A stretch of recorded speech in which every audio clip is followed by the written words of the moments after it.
আমার কাছে না আসলে না মনটা। বাহ, এটা তোমার কাছ থেকে আশা করিনি।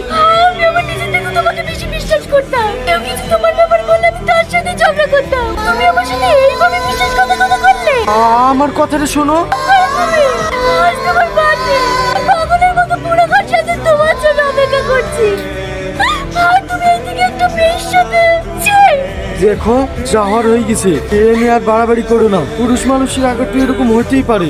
আমার ভালোবাসা কি কমতি ছিল? আমি কি তোমাকে ভালোবাসতে পারিনি?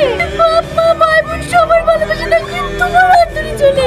তোমাকে আমি আমার পৃথিবী ভেবেছি, আর তুমি আমাকে এত বড় ধোঁকা দিতে পারলা। বলছি তার কোনোদিন হবে না, যাওয়ার হয়ে গেছে। সামান্য একটা ব্যাপার, আর বাড়াবাড়ি করো না। চলো শুয়ে পড়ো। এইটা তোমার কাছে সামান্য ব্যাপার? আমাকে স্পর্শ করলেও আমার সহ্য হয়নি। আর তুই একটা মেয়ের কাছে গেছিস? ভাবলি কি করে তোকে আমি ক্ষমা করবো? তুই জানিস তুমি